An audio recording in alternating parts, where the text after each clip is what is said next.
a lot of different ways to enter into crucifix. Alright? Obviously starting here, turtle. Alright. Now what I'm gonna do is I'm not gonna step here and try to bait him to hook my leg. Alright? Because like people know this. Like people that are experienced in jiu-jitsu, they know, hey, don't do that. Alright? But there are ways to force it, okay? If you always waited for someone to hook your leg, once you get to like upper blue, no one's gonna fall for that anymore. So what I'm going to do is I'm actually going to take my inside knee here, the one that's hip to hip. I'm going to drive that knee on the inside.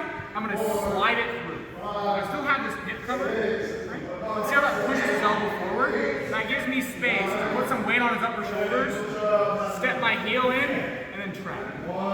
Now I don't want to just leave my left leg here, so I'm going to bring my right leg forward as well. And now I can look to figure four and trap it. Right? Now from here, there's a couple different options. Right? I can look to trap his wrist. If I try to roll to my right hip here, I'm looking more to go to his back.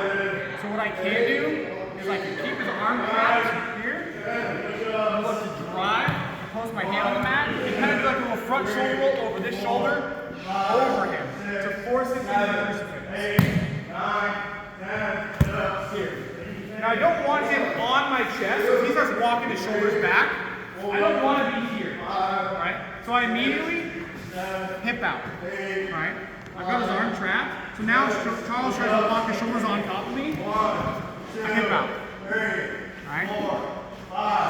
So I'm here. I've got his arm trapped on both ends, right? I can go for all this stuff here, but because I've got both his arms trapped, and I'm not just grabbing the wrist, I'm trapping at the meat of his hand. Right? 4 fingers in. I've got a lot of time here. I'm going to dig my top lapel out here. Make sure I've got plenty of space. I'm going to punch it underneath his head, open, and then close it. Right? So I go under his head, open, and then cheese grade down his face. So I've got the tail here. And now all I'm going to do is pull and drop this elbow. Kind of get like a bread cutter choke. Extra work in, jump rope, hit the bags. It's recommended. He doesn't like seeing people that have been here for about 2 years.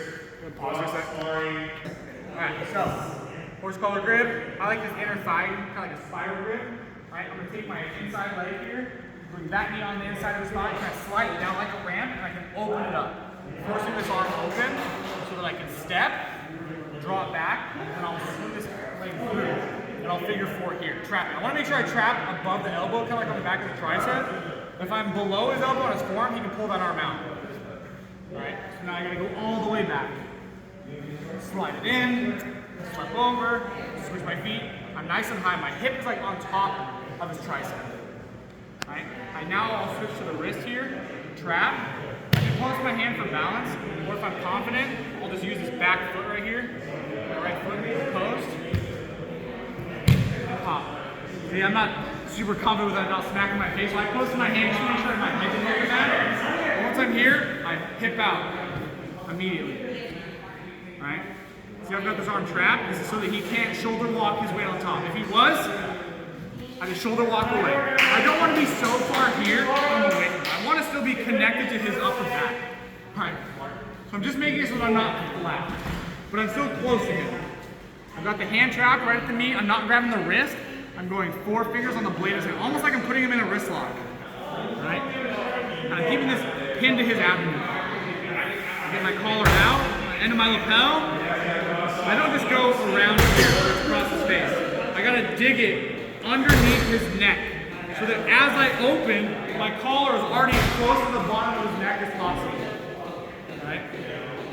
I dig, open my elbow, and then I'm just going to slide right down. I'm going to pull the lapel to me. Right? And now to finish the choke, I just keep dropping this elbow into him. Right?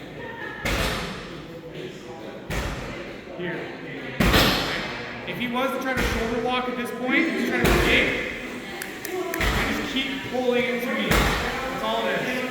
No matter where he goes, even if I lose all of this,